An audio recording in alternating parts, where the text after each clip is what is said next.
Efesus pasal 2. Semuanya adalah kasih karunia. Kamu dahulu sudah mati karena pelanggaran-pelanggaran dan dosa-dosamu. Kamu hidup di dalamnya karena kamu mengikuti jalan dunia ini, karena kamu menaati penguasa kerajaan angkasa, yaitu roh yang sekarang sedang bekerja di antara orang-orang durhaka. Sebenarnya dahulu kami semua juga terhitung di antara mereka, ketika kami hidup di dalam hawa nafsu daging dan menuruti kehendak daging dan pikiran kami yang jahat.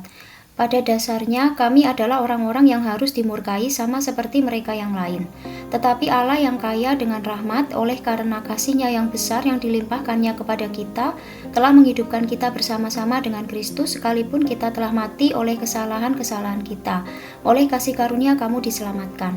Dan di dalam Kristus Yesus Ia telah membangkitkan kita juga dan memberikan tempat bersama-sama dengan Dia di sorga, supaya pada masa yang akan datang Ia menunjukkan kepada kita kekayaan kasih karunia-Nya yang melimpah-limpah sesuai dengan kebaikan-Nya terhadap kita dalam Kristus Yesus.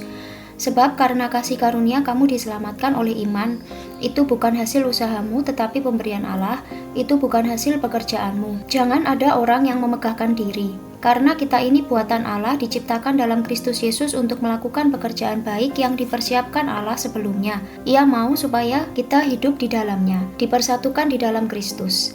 Karena itu ingatlah bahwa dahulu kamu sebagai orang-orang bukan Yahudi menurut daging yang disebut orang-orang tak bersunat oleh mereka yang menamakan dirinya sunat, yaitu sunat lahiriah yang dikerjakan oleh tangan manusia, bahwa waktu itu kamu tanpa Kristus tidak termasuk kewargaan Israel dan tidak mendapat bagian dalam ketentuan-ketentuan yang dijanjikan, tanpa pengharapan dan tanpa Allah di dalam dunia.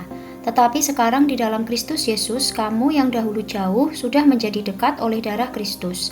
Karena Dialah damai sejahtera kita yang telah mempersatukan kedua pihak dan yang telah merubuhkan tembok pemisah, yaitu perseteruan, sebab dengan matinya sebagai manusia, Ia telah membatalkan hukum Taurat dengan segala perintah dan ketentuannya untuk menciptakan keduanya menjadi satu manusia baru di dalam dirinya, dan dengan itu mengadakan damai sejahtera, dan untuk memperdamaikan keduanya di dalam satu tubuh dengan Allah oleh salib, dengan melenyapkan perseteruan pada salib itu. Ia datang dan memberitakan damai sejahtera kepada kamu yang jauh dan damai sejahtera kepada mereka yang dekat, karena oleh Dia kita kedua pihak dalam satu roh beroleh jalan masuk kepada Bapa.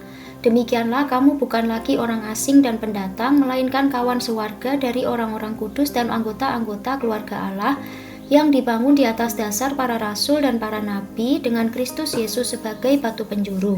Di dalam Dia tumbuh seluruh bangunan rapi tersusun menjadi bait Allah yang kudus di dalam Tuhan. Di dalam Dia kamu juga turut dibangunkan menjadi tempat kediaman Allah di dalam Roh.